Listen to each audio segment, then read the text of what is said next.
Hi guys, I'm Mark, a scuba diving instructor from Safe Diving. And I'm Mark Evans, Editor-in-Chief of Scuba Diver magazine. So in this series of videos, we're going to be taking a closer look at an entire range of the newest scuba diving equipment, and all of these videos are sponsored by Mike's Dive Store, the UK's largest scuba diving retailer, and they hold most of these items in stock at all times. They're also doing their bit for sustainability by moving to eco-friendly packaging. And they also donate 1% of all their online profits to the marine conservation charity Sea Changers. So let's jump straight in.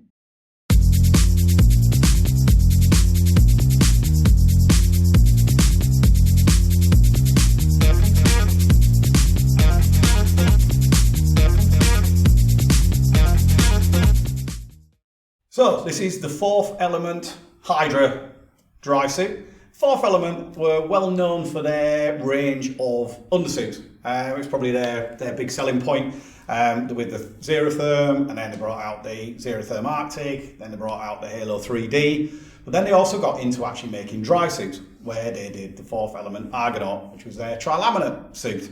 But now they've joined into the world of neoprene. Now they've obviously done their neoprene wetsuits, which have gone down very well, the Proteus 2 and the Xenos. Well, some of those style points have come across into their neoprene suit here. Now, as you'd expect from Fourth Element, it's a stylish looking suit. 4mm compressed neoprene. We'll start from the bottom and work our way up. So, for anyone who's seen the Argonaut, this is effectively the same boot. Nice solid sole on it.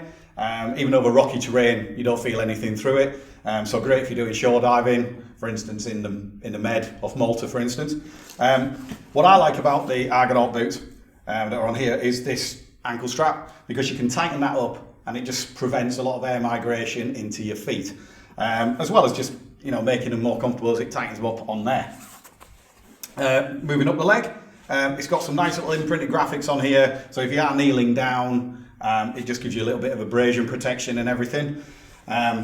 Now, moving up, you might notice one thing missing in the middle here, and Fourth Element opted not to put any pockets on the Hydra. It's kind of aimed at school use or maybe entry-level divers getting into dry suit diving. It's not such a problem because Fourth Element themselves and the likes of Apex and Scuba Pro do tech shorts, which are like an over pair of shorts with a pocket on one or both sides that you can wear over the top of a wetsuit or over the top of a dry suit like this, which will then give you pockets like you get on the Argonaut or other dry suits. Worth bearing in mind if you're one of those who wants pockets. Moving up a little bit further, we've got Apollo valves. Bit different to the normal valves that you tend to see, which tend to be Apex. I remember diving something like this about 7 or 8 years ago. Biggest difference, instead of a button in the middle that puts the air in, this has actually got a side valve. Takes a little bit of getting used to if you're used to a push one, but to be honest, I actually really liked it. One thing I've found is with different jackets that I've been testing over the years is when they have a chest strap, sometimes it can sit right across where your inflator is. So it can be a little bit of a pain that you have to get under the strap to be able to depress the button. With this, it's not such an issue because it's just to the side, and even with thick gloves on, you can find it and depress it with your thumb or with your finger very easily. So yeah, quite impressed with that. It's got a little bit of swivel to it, so depending on where your whip comes round, you've got some adjustment. On the shoulder, you've also got an Apollo valve. Now this was very different. I'd never dived anything like this before. Typical bloke, when I get a new one and I'm faffing around with it, never look at the instructions or anything. I was actually trying to twist the whole thing a la a normal dry suit exhaust valve. But you don't with this. You have a button, which is for dumping. So if you've got it locked off and you need to vent in an emergency, or you just like doing it manually, you can just literally press that and it will vent.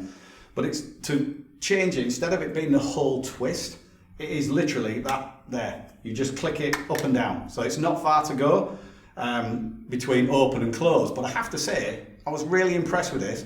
It actually does vent very rapidly when you've got it fully open. So coming up in a nice horizontal trim position, I literally only had to lean slightly to my left and it could just vent it out on the way up on an ascent. So yeah, very impressed with that. Being Fourth Element, it's got the nice little graphics. in the middle, just one of their little style pointers. Seals, it's got basically neoprene wrist seals and it's got neoprene neck seal, nice and comfortable. You know, you can be in them all day with no dramas. It's across the back zipper, but you would normally expect that to be a metal zip because most across your back it is, but they've actually used one of the plastic zips, so it's very lightweight. You just got to remember to put a little bit of the silicone gel on the end of the zip, because if you don't, you will get wet. So just make sure that you do actually read the instructions for that and put a little bit of gel on and you should be fine. So with the 4th Element Hydra, you get this nice dry suit bag, which handily doubles as a changing mat once you open it up, which is great. If you're at some of the dive sites, you know they can be a little bit muddy. You get a nice 5mm 4th Element hood, which are one of the most comfortable hoods on the market, I do think, nice and flexible. And then in this little zippered pocket, you get a little tube of zip lubricant, which, as we said, is very important for the plastic zippers. Make sure you've got that on the end, otherwise you will get wet. And you also get some seal saver, which basically you can just put onto your latex seal, onto your neoprene seals rather, and it just helps condition them, keep them in tip-top condition for when you go diving next. One thing that is missing from in here, that's actually fitted into the suit already for when I dived it, is some comfort insoles. These basically slot inside the Argonaut boots and just add a lot of support underneath your arch and your instep and just add to the comfort as we discussed before. You know, a good entry-level suit from 4th Element. You know, if you want to go down a tri-laminate route, then, you know, you can, but they're going to be more expensive. And, you know, it does what it needs to do. Being 4th Element, it's nice, stylish looking suit. Like I said, it kind of harks after their wetsuit range. So all round, yeah, a good effort with the Hydra. So remember, for this and a range of other dry suits, check out mikesdivestore.com. because they can basically offer plenty of advice on what's available.